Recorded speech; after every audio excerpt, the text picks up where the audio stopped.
You have your own company and you're successful. Great. You should be happy. You are known in your industry as the expert, but you want to do something different. Why? Well, Tom and I are here and we are both in that messy middle of what we want to do next. So I got here today with me, Tom Lambot, Frankie the Bull. He's a tech entrepreneur known for Global Mac IT and Global Guard IT, and moved on to AI coaching, and now he wants to empower leaders. And now let's find out why. Tom, thanks for coming in today. Andre, thank you for having me. I'm thrilled and honored. Let's give a quick background of yourself here. Introduce you to the listeners. How wide do you want to go? Well, we only have 20 minutes, so. All right. Born in Belgium, moved to San Diego, grew up California, live in Cleveland now. Been here 15 years. Started my first company, Global Mac IT, in 2006. Just doing home consulting, helping people with their Macs, and classic entrepreneurial story. Slowly grew, got into businesses, got into managed services, and so forth. About 8 years ago, I joined Strategic Coach.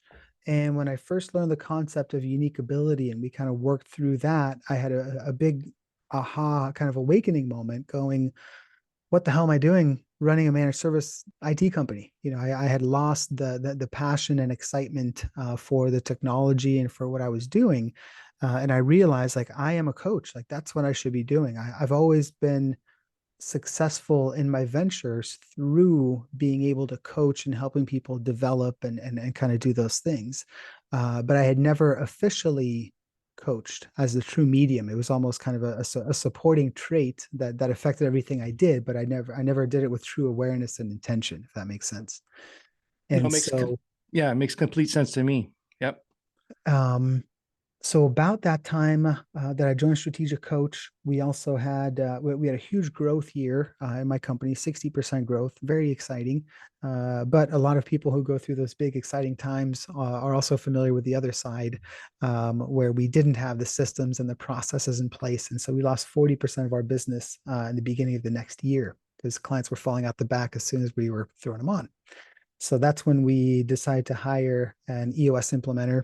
We implemented that slowly and surely, turned the company around, got more stable. My big insight was, man, I'm wired to perform and do well, and I'm confident whatever I'm given, I can succeed at. But what I realized, classic kind of Stephen Covey story, is I was climbing the ladder, but it was against the wrong wall. And so I've spent the 5 years kind of orchestrating and setting things up so I can get myself out of my company and get closer to the source of what I should really be doing, whether it's unique ability or zone of genius. And that's kind of been my path. And what you mean by getting out of your company is you not doing work in it, like doing the tactical work. You're still leading it. But you're more working on the company while you're achieving or looking for something else to fulfill your unique ability want. Yes, but in a more extreme level than most. So essentially now I work 1 day a week combined in my two companies. So yeah, but that's fine. But nothing wrong with that. That's what I'm getting at, is you're sticking to your unique ability with those companies and doing that while pursuing other interests, which is kind of like what we're talking about today, is this messy middle of, I'm going through the same thing. That's why I wanted to bring you on here, because we're kind of we are in the same boat. Oh, yeah. And the thing is we are well known in our industries for those companies we develop. I'm well known, and as a construction engineer, you're well known as a Mac tech guy, right? But that becomes an identity after a while that you kind of forget you got to shed. And again, the unique ability you were talking about earlier, the unique ability aha moment is that I'm not a tech guy, tech support guy. I am a coach, just like me. Good old Julia Waller. Have a few interactions with her, and you find out that I'm not an engineer. I am an entrepreneur with an engineering specialty, but I am a guide. I guide my clients. I guide my team. I'm really good at the engineering calculation stuff, but I don't care for it. I don't have a passion for it. And that's what I'm hearing from you. And I'm talking to a lot more entrepreneurs lately, is we're going through this transition now. We're successful. We've got great companies. But it's not that we don't want to be there. We just don't want to put all of our effort there like we have in the past, because we're doing too much in it, not on it. And it doesn't And fulfill us, right? And perfect, does it's not not fulfill passionate us. anymore. It becomes, so many entrepreneurs just stick themselves into a job that they don't love. They don't have the true freedom. They're not growing. They're not, waking up thrilled and looking forward to doing what they do. And Hmm. so that's what I've kind of been obsessed and over the past 5, 6 years and working on and kind of orchestrating. So 2 years ago, I got it to where I was able to be working one day a week in Global Mac IT and my cybersecurity company. And so that opened up 4 days a week where I was like, wow, I can actually breathe. Hmm. And that's where, and it took a lot of work to get there. And I want the listeners to understand that we're not talking about working a day a week in one company and take the rest of the week off. It's actually, we want to pursue other interests, other Yeah. entrepreneurial journeys. It's not we want to kick up our feet and retire here. Yeah. It's Similar we want to to, do something more purposeful. Like for me, it's purposeful. yeah. Is it fair to say, uh, Tom, that when we started our companies, we were building it, like that was fulfilling us at the time. We were enjoying it. We were doing a bunch of stuff, but now we got to a point where it's growth. Like to me, you have to outgrow certain things. That's why we built the team. I could tell everyone in my company, I want to be the dumbest person in the company. That's my goal, right? And hire smarter people around me so we can do more of the stuff I don't like to do. And there's Mhm. nothing wrong with admitting I don't like certain things because I don't care. I'm not going to do a good job, but there's other people that love it. Yeah. So if I can be more the guide for the team and remove all the other stuff, then I got more time to do or guide other people. But at the same time, as you're coaching your clients too, when you're doing the global Mac IT stuff, you're actually coaching your clients at the same Absolutely. time. Yeah. And myself guiding my clients where they want to go. And so, what now? I just want to get the context of we're not saying we're not unhappy with our past. It's just we're going to the point we want to do something more purposeful, like you said, fulfilling. Yeah. Um, you're right. Like for me, it's not fulfilling anymore to do engineering calculations or quoting or whatnot, but it's fulfilling if I'm guiding the clients into their next step that they need and my team. So, how are you finding fulfillment now, or how are we moving on? Because like we're very comfortable with our current success and past life, right? Yeah. Is this fear that we're kind of wondering? Is this fearful? We're afraid? I don't think I would say uncertainty. Mm-hmm. It's easy to, confidence is the last thing that comes, right? Everyone wants to be Yep. confident before they do something. Dan Sullivan, says, the 4 C's to confidence. First, you make a commitment, then you take the courage to actually do what you committed to, then you develop the capability. And once you've got the capability, you can be confident. So when we're doing for an entrepreneur who's going through this kind of phase that they've worked hard, they've built a business, but then they look back, they go, man, why am I in this business? I don't care about it. I'm not passionate about it. This doesn't light me up. Um, then building a path out is very doable, but it's not easy because there's going to be a lot of new commitments and courage that's going to be taken. So, again, going back to my story, so I got to where I was working one day a week. That opened me up and let me start my cybersecurity company. Um, and then, but so I've had a lot of lessons along the way, kind of false starts, and you're either winning or learning. So I don't see any of these as failures. For the Yes. cybersecurity company, I looked back, and for me, it was an opportunity play and not a passion play. And that's where that went wrong. I saw Sorry, an repeat that again. opportunity. I want the listeners to hear that again. What was that? So the decision to start that second company was an opportunity play as opposed to a passion play. And if I looked back, I wouldn't do it again. Essentially, I saw a huge opening and a need in the market because I understood my market and what was going on. So I was like, hey, no one else is doing this. I can do it. Let's build it. So Oh man, I but love it talking to you never, because now you just clicked a bunch of other dots for me with that statement: opportunity play versus a passion play. yeah. So, a statement that hand in hand, I say all the time, just because you can doesn't Doesn't mean mean you you should. should. Right. And again, when you become successful, you'll have opportunities left and right. So it's extremely crucial to have discernment. Does this align with who I want to be in the future, where I want to go? Right.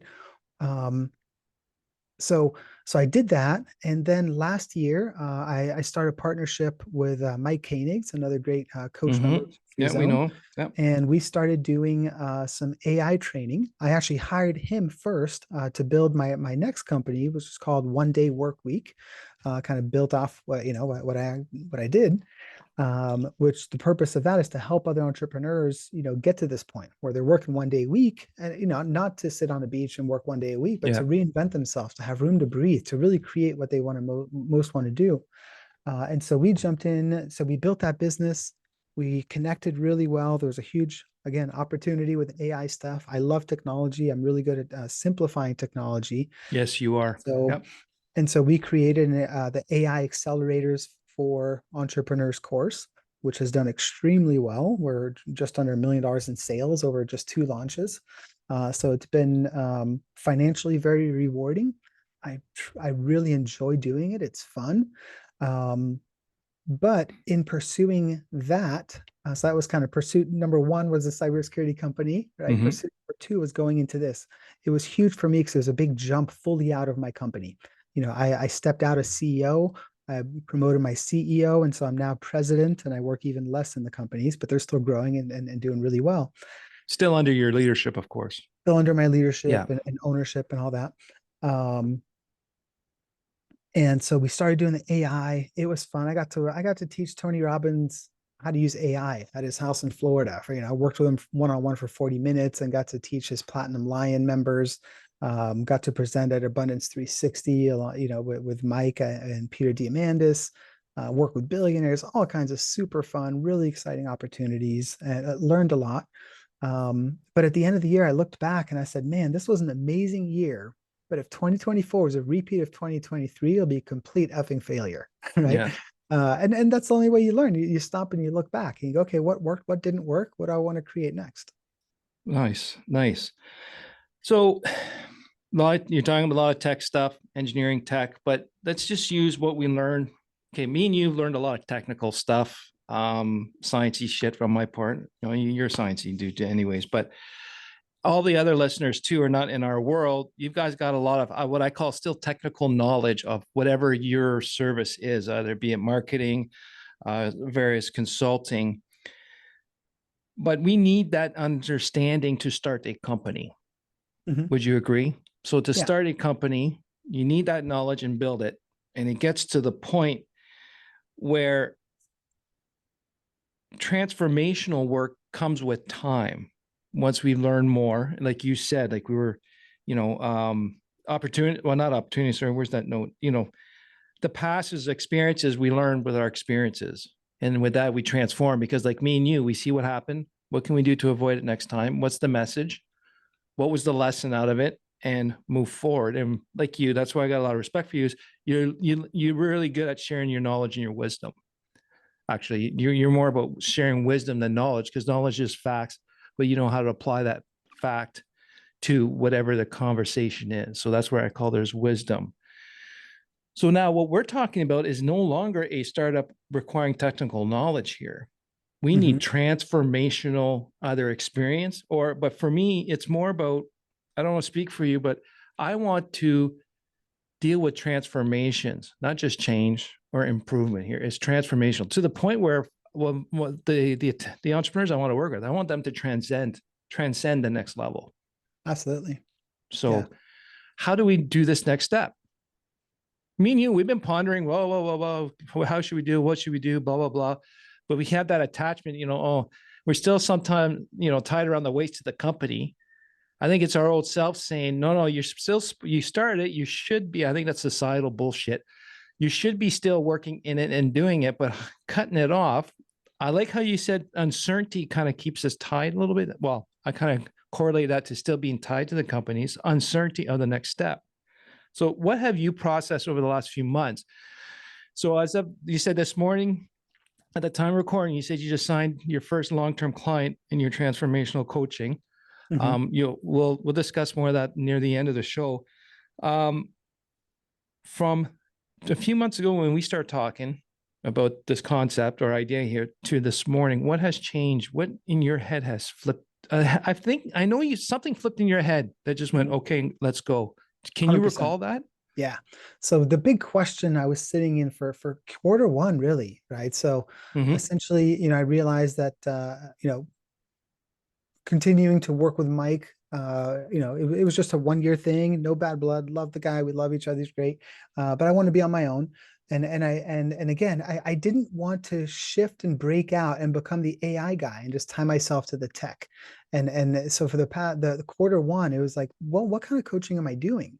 Again, my brain first goes to the opportunity. Hey, AI is hot. Everyone wants it. If I can just tie coaching to AI, I was bouncing around the idea of like, oh, it's transformational coaching with AI as an accelerant. It's like, Yeah. again, marketing, that's the opportunity. It's the logical part of the brain. But what I had to accept finally was that AI and technology, it's stuff that I enjoy and it's fun, but it's not my unique ability. You don't want to do it. Yeah, I know how to do it. I am excellent at it. It is definitely in that excellent category. I am way better than the majority of people. But yeah, And no of passion course, with it. Doesn't yeah, fulfill you like you used the term before. yeah. One little thing that helped me see this is for 6 months on Friday afternoon from 1 to 3, I've had a time block to catch up on AI news. Mm-hmm. I didn't respect that time block once. But I would always make time to grab and reach for Sign. my books that I've got around me, right? Like I don't have to be told, like, oh, Tom, pick up and read some of these books. Like Yeah. I buy way more books than I can consume, and I'm constantly reading and learning, Guilty. but Yep. not about the AI stuff, Right. right? And so what I had to realize is I had to cut off excellent to truly and fully pursue my unique ability, my one thing that I was put on this earth to do, in the most impactful way. And so when I finally made that discernment and that distinction, I said, okay, I'm going to let go of AI. And decision. Me is not going to be Tom, the AI expert. And I'm walking away from making really good money, Top load of money, man. crap load of money, that I was doing the course. We get amazing feedback. I enjoy it.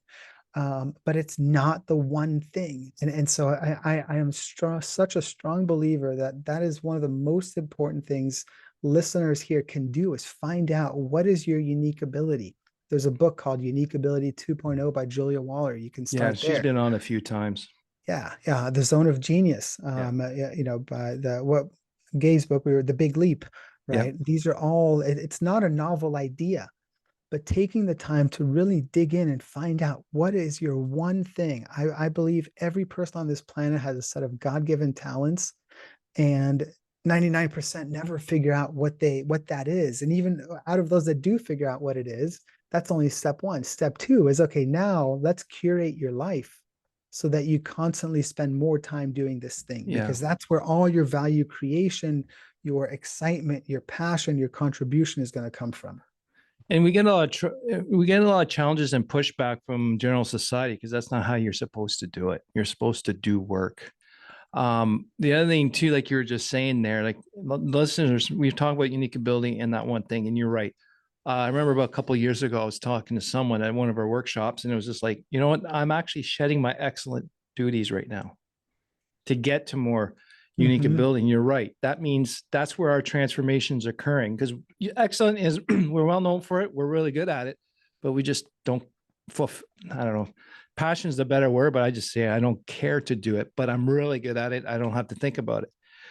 But to go to the next step is a tough one. Excuse me, like you said, with the uncertainty. So how do we move forward now? Let me drop a quick distinction here, because if you're listening, you might be like, well, how do I know what my unique ability is versus excellent? When you do something in the excellent category, you don't feel pumped at the end of the time doing that. It's easy work, but don't feel pumped. I like that. Right. Yeah. It's not like, wow, that is awesome. Like, well, yeah, and it's funny because I say that, but then I'm like, well, every time I run one of the AI courses, that where it's a 12-week program, I truly enjoy doing it. And I do get energized, but that's more because what I'm really doing is coaching, right? I'm coaching and I'm helping people. And AI, it just happens to be the topic. So I would really try to, excellent, you're better than most people, but is it something that you can feel you can always improve at? You could see yourself spending 10 years and not getting bored because you're always fine tuning and getting better and Yeah. improving. And if it doesn't meet those requirements, then it's not unique ability, it's excellent. And if it's not excellent, and excellent is the hardest thing to let go. In the four quadrants, I always mess them up, but I've got unique ability, excellent, Competent and competent, incompetent. and incompetent. Yeah. Incompetent, I call shit that pisses you off, right? And you So suck at yeah, you completely. suck at it and it pisses you off. So you'll Yeah. you'll delay that forever. there's other, the second block. So essentially all of your activities go into one of these four Yeah. buckets, right? And so there's shit that pisses you off. That's easy to delegate, right? Yeah. There's stuff that anyone else can do better. You're just okay at it. Those are also easy. Energy draining. Yep.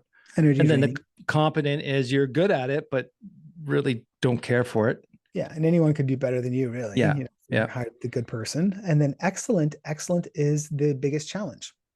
To shed. Yeah. To shed, because people count on you for that. You've been doing Yeah. it for years. And so you have to discern what is excellent, what is unique ability. And every time you hand something off excellent, you're going to get a surge of energy. Every time you can expand and take time away from those three buckets and reinvest it in unique ability, you're going to get a surge of energy. And your goal is to get to where the majority of your time is spent there. Yeah. And my goal is to get there 95% of the time. Because honestly, well, to be realistically, 90 is probably the highest we can go, but still have a good goal. But you can never be 100%. You can't be perfect all the time. But how is it that we can get to this next level? Like, I've talked to a lot of other entrepreneurs like yourself and myself. What's next? What do we want to do that's fulfilling? And the one common thing I'm seeing of all of them, because I don't have these conversations with other entrepreneurs that are not in masterminds or business coaching groups that are transformational, like Coach, Strategic Coach, or some people in Genius Network or whatnot, like all these different groups.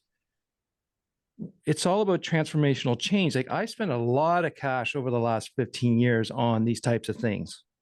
And do you see that same type of trend that the people are working on themselves, not just making more money? How do I structure and change things to make more money, but for more of a personal, mindset change about taking care of ourselves, and transformation and understanding of ourselves is key, I think. Absolutely. If you think of a tree, you've got the canopy, the trunk, the branches, right? That's kind of what's above ground. And then you've got the root structure. The root structure is kind of the inner work, the emotional intelligence that you develop. And so there's a lot of people that only work on the canopy, right? They work on the show, they work on the results, they work on the success, they work on the growth, right? They're the hustling, symptoms. Yep. Right. Yep. They're hustling and working and working and working. While their lives are falling apart at home, and they're not present. They're not there with their kids. They're not there with their wives. They're working on vacations, if they even take vacations, right? Yeah. So my focus is extremely holistic, because one cannot be connected from, separated from the other. I kind of went on a tangent there and I lost my train of thought. But it usually happens for a good reason. So well, I think we're working at the roots. We're you have to working. do the work on the roots. You have to be willing to go there. And most entrepreneurs are stuck in the weeds. They're just working in the forest, toiling hard and spending hours and hours, but they never stop to consider, am I going in the right direction? Am I doing the right thing? But like you said, people willing to work on the roots, and a lot of people are not willing to work on the hard stuff. Because look at ourselves and start realizing our behaviors are not proper and all that. It's very tough. It's hard for anyone to admit to themselves that it might suck or do things completely different, and get over the ego of being well known for a certain thing and shedding some stuff to do what you truly want to do. Yeah. So burn the bridges and move forward, not be trapped into an identity you've developed. Like, just because you are this today doesn't mean you have to be that 5 years or 10 years from now. Exactly. Most people underestimate how much they actually change. And that's one of the exercises I love doing in coach is look back 10 years. What did your life look like then? Right. For me, that's always like, whoa, Yeah, it doesn't look so bad now. And then when you look, you go, well, if I could go from that to this in 10 years, knowing what I know now and where I am now, where can I be 10 years from now? And that's when you really start creating your present from your future. An exponential like growth. getting really clear. Like in the past 6 months, I've lost 30 pounds. I've lost, a ton of weight, and the energy and the health. I'm really taking care of myself. Where for 10 years before that, I wanted to lose weight, but instead my new maximum just kept creeping up 10 pounds. Should have wanted to do it. Yeah. 180 is the max, then 190, then 200, then 210. You're like, whoa, but the reason I was able to make that shift in my health, and this really aligns, is because I was able to let go of my identity and create a new future one, and accept that, yes, I do deserve to be a healthy, fit guy, which I never saw myself as, right? And to let go of your old identity, that requires transformation, which also there's a need to be curious about what is next. All right. That's what I heard. Does that make sense? Yeah. Yep. And, in order for us to grow, we need to change. Things around you have to change. The listeners will hear me. I'm all about environment control. So even the environment has to change. That's just the way you think. And that's the key to growth. Right, Tom? And like you said earlier, discernment is key against deciding what you want to do next. And to do not jump at opportunity plays. Make sure that they're passion plays. I think that's a nice discernment there. Subtle, but powerful. And I really like that one. And I think for the listeners, the next step for you is identify the excellent tasks that you're really good at. It's easy to do and you're known for. But at the end of the day, like Tom said, if it doesn't jazz you up, that's probably the next set of tasks to delegate and guide or coach your team to do. And I just usually I do 3, but I'm going to do one more. Is what we're talking about here is not completely leaving our companies. We still need to provide leadership to the company and with ownership. So it's just, we're doing better. Actually, I think we're doing a better justice to the team and all that if we're kind of not there every day, being on top of them and leading. So Tom, take a couple of minutes here and just do a little more, your next chapter, your transformational coaching. Give us a little plug on that one. And where can the listeners contact you if they're interested? Cool. I'm going to read my unique ability statement because I think that'll be valid here in this, based on the topic here. Yep. So my unique ability is forming deep connections with good vibe people, unearthing what's really going on, and co-creating a vision for a better future. I leverage my learning superpower to pinpoint the essential levers and optimize the simplest strategy to make a transformative impact. So that's me in 2 sentences, if that can be done, although there's a lot more to it.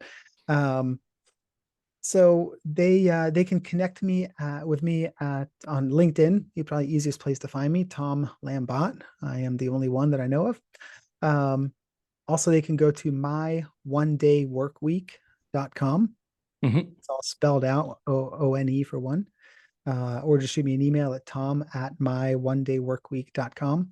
And the next thing I'm focused on now is continuing to grow, my 2 companies, working 1 day a week in them.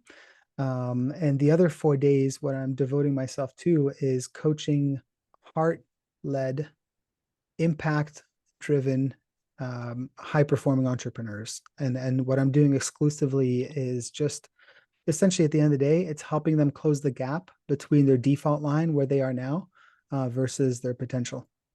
Nice. And so it's not about money. It's not about growth and making more, although all those things, come as a result of the work that we're going to do. But my focus is really the entire individual, considering everything, not just bottom line and revenue, like family, health, freedom, business, all that stuff. Yeah. And just being a mirror and helping people get to the next level. And like our friend Dan Rogers, mutual friend Dan Rogers says, just be awesome. The money will come later. And that's what you're working with, is trying to get someone to be more awesome, and everything will fall into place as a strategic byproduct. So I'll have his contact information in the show notes as well. So you don't have to remember all that, write it down. And if you're driving, then rear end someone. So what I'd like to ask you, the listener, what is your next chapter? I know most of you are having successful companies going on, wondering the same thing as we are. If you're not at that stage, you will be at one point. So once you get your company successful, what is your next chapter? I'd like you to start thinking about that. And please let me know what your next chapter will be, or what you're thinking having one. You can email me at andre@tacticalbts.com. I would love to hear what your next chapters are. So Tom, thanks for coming on today and sharing your experience. My pleasure. Thank you for having me. It was a blast. And to you, the listeners, thanks for learning with me. We'll talk to you soon.